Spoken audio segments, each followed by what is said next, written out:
2022 में देने जा रहे हैं। तो जब भी आप पढ़ने बैठते होंगे तो आपके मन में एक कंफ्यूजन बड़ा प्रश्न जरूर आता होगा कि क्या 2022 के मैट्रिक इंटर बोर्ड परीक्षा में 100 ऑब्जेक्टिव प्रश्न रहेगा कि नहीं। और ये प्रश्न आप ही लोगों की तरफ से कमेंट के माध्यम से प्राप्त हुआ है कि क्या 2022 बोर्ड परीक्षा में 2021 वाला पैटर्न अर्थात कि 100 ऑब्जेक्टिव वाला पैटर्न रहेगा कि नहीं।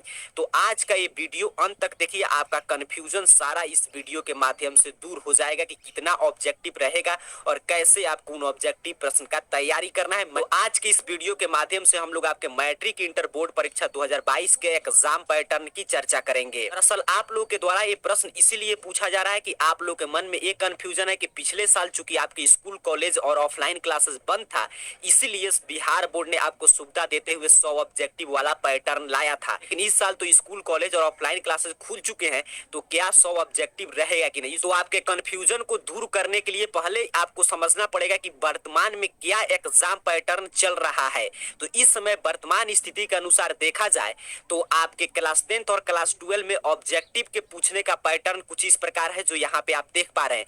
देखिए, सब्जेक्टिव को लेकर आपको कोई कंफ्यूजन नहीं रखना है। सब्जेक्टिव में जो आपसे दो टाइप के प्रश्न पूछे जाते हैं, शॉर्ट आंसर टाइप अर्थात कि लघु उत्तरीय प्रश्न और लॉन्ग आंसर टाइप अर्थात कि दीर्घ उत्तरीय प्रश्न, वो तो पहले भी दुगुने पूछे जाते थे। ये नहीं कि 2021 में जुड़े हैं, उसके पहले भी वैसे ही आता था। 21 में क्या हुआ था, तो सिर्फ ऑब्जेक्टिव प्रश्नों की दुगुना विकल्प कर दिया गया था। जैसे उदाहरण की बात करें तो इस समय का जो पैटर्न है वो यही कहता है कि आपका अगर 70 मार्क्स वाला सब्जेक्ट है, जैसे कि अगर आप क्लास 12 की बोर्ड परीक्षा देंगे और आपका है ज्योग्राफी, केमिस्ट्री, फिजिक्स, बायो जैसे सब्जेक्ट जिसमें 30 मार्क्स के प्रैक्टिकल होते हैं, तो इन सब्जेक्ट में आपसे 70 ऑब्जेक्टिव प्रश्न पूछे जाएंगे। अगर आपका कोई सब्जेक्ट 80 मार्क्स का है अर्थात कि जिसमें 80 मार्क्स का रिटन एग्जाम लिखित परीक्षा होता है, जैसे कि क्लास 10th के सामाजिक विज्ञान और विज्ञान जिसमें कि 20 अंक के प्रैक्टिकल के एग्जाम होते हैं, तो आपके 80 अंक के ऑब्जेक्टिव प्रश्न पूछे जाते हैं, जिसका 50% अर्थात कि 40 ऑब्जेक्टिव प्रश्नों का आपको जवाब देना है। और जितने भी सब्जेक्ट आपके 100 मार्क्स के हैं, जैसे कि क्लास 10th के संस्कृत, इंग्लिश, हिंदी, क्लास 12 के हिंदी, इंग्लिश, मैथमेटिक्स, तो इन सभी सब्जेक्ट में आपके 100 ऑब्जेक्टिव प्रश्न पूछे जाएंगे, इसमें से किन्हीं 50 का आपको जवाब देना होता है। तो वर्तमान में यही ऑब्जेक्टिव का पैटर्न चल रहा है। अब मूल प्रश्न है कि क्या 2022 में भी ये पैटर्न रहेगा कि नहीं। तो इसका जवाब देखिए अभी आप नहीं दे सकते हैं, क्योंकि बिहार बोर्ड जब तक ऑफिशियल कुछ नहीं बताएगा कि 2022 में एग्जाम पैटर्न रहने वाला है कि नहीं, तब तक आप कुछ नहीं कह सकते हैं। अब आपके मन में प्रश्न आ सकता है कि बिहार बोर्ड कब बताएगा। तो बिहार बोर्ड कभी भी आज तक का जो ट्रेंड है पहले नहीं बताता है। बिहार बोर्ड का एग्जाम पैटर्न पता चलता है जब वो मॉडल पेपर जारी करता है तब। तो पिछले साल का जो आप एग्जाम पैटर्न देख रहे हैं, ये तभी पता चला था जब जनवरी में अर्थात कि 1 जनवरी के दिन बिहार बोर्ड मॉडल पेपर जारी किया था।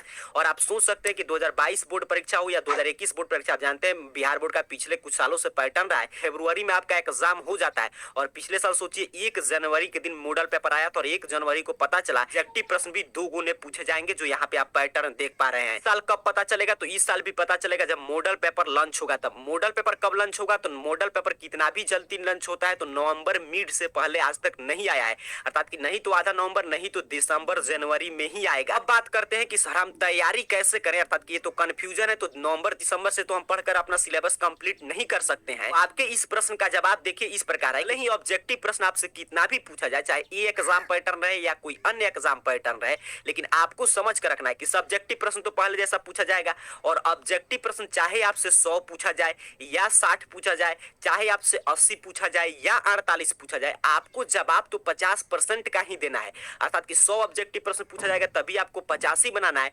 60 ऑब्जेक्टिव प्रश्न पूछा जाएगा तभी आपको 85 बनाना है। आज के जितना क्वेश्चन आपको अटेम्प्ट करना है उसमें कोई बदलाव नहीं होगा।